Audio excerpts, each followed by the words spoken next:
Anime is for everyone. It's a phrase that's always baffled me, because I both agree and disagree with the message it's trying to communicate. And whilst I do believe anyone can appreciate anime itself has a huge variety to it, it doesn't exactly appeal to everyone on an international scale. Like, you will barely see a noir or cowboy anime. And that's something to do with the anime industry and the Japanese culture as a whole. To start off, whilst anime can be for everyone, it mainly aims at the Japanese audience. And because of this, there will be elements of that culture which international viewers can't relate to. Think Rakugo. It's the sort of performance art, extremely unique to the Japanese culture. However, without prior Japanese knowledge, it can be extremely difficult for international viewers to resonate with the play. And whilst one can learn and absorb the culture, that doesn't mean the anime was made for you or your demographic in mind. That example seems extremely minor. But the difference in culture can result in possibly problematic TV tropes, to the point where anime could seem very racist or sexist. Of course, I'm not suggesting the Japanese are inherently racist or sexist, but it has been long documented that Japan isn't the most multicultural or progressive country due to their inexperience with other countries. And since they don't cater towards any of these other countries, these mildly offensive tropes still prevail in anime today. And what I'm trying to get at is that anime is intrinsically linked to its culture, and I feel maybe for the worst in some regards. Now I can understand the reason many people say they don't like anime because it feels sexist or racist or homophobic. And that's a real shame, because beneath the surface there are shows with incredible production value and exceptional storytelling, which are the finest that animation has to offer. And from anime purposely pigeonholing itself, many individuals will never experience those acclaimed pieces of art.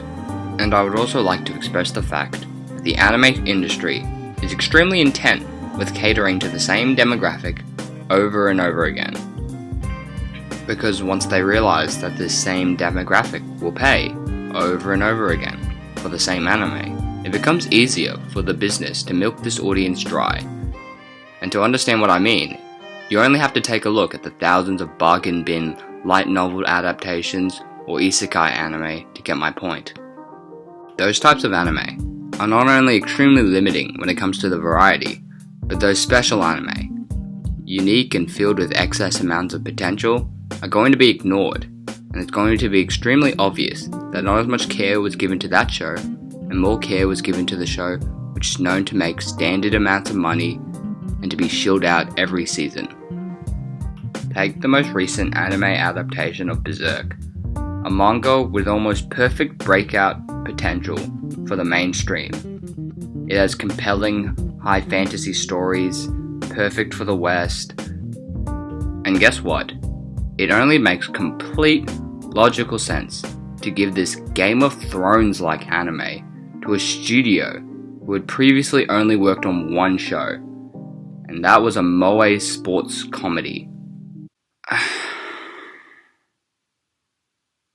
Thanks for squandering an opportunity of a lifetime to hit it big by destroying the perfect potential of a show. And this is suddenly a trend now. Golden Kamuy, 91 Days, Joker Game, the Junji Ito collection, all anime with tremendous potential, bogged down with an inexperienced staff or rushed development.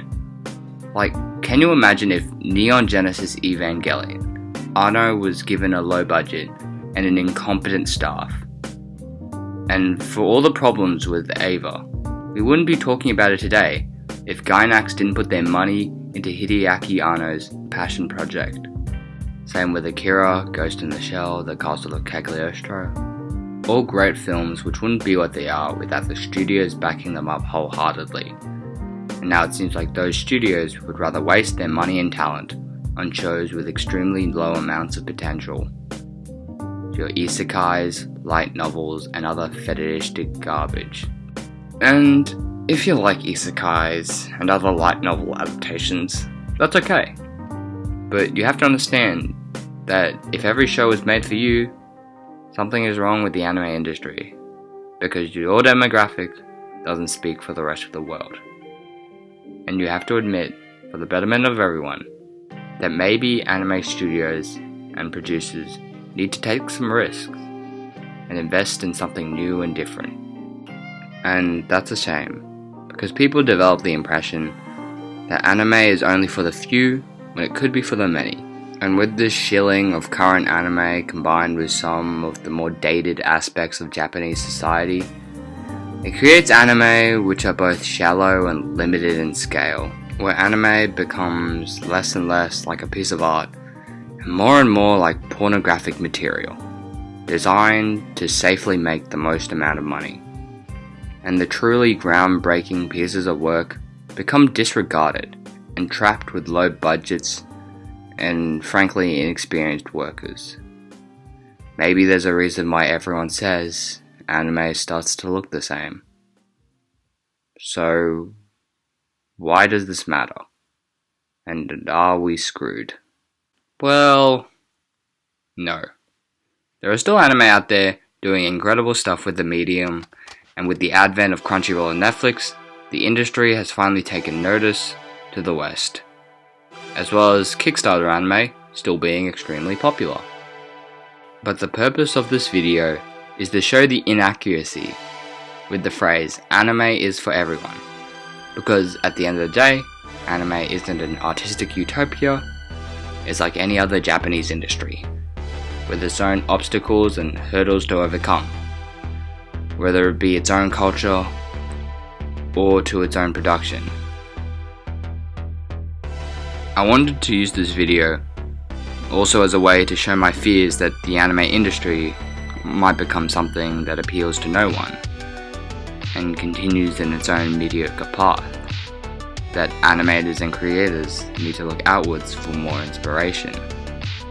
And whilst I can't really do anything meaningful on YouTube, especially when it comes to the culture of Japan, I just wanted to get my voice out into the platform. And I think that is important, and why I started this channel. Thank you for watching. Hi, I was going to end the video, but I might have realized that I may sound hateful or hostile. Remember, this is all in my opinion. I would like to shout out Digibro's video, we have accepted mediocrity, and whilst I disagree with some points of his video, it really blows my work out of the water. So give him a sub. Finally, thank you for watching, see you later.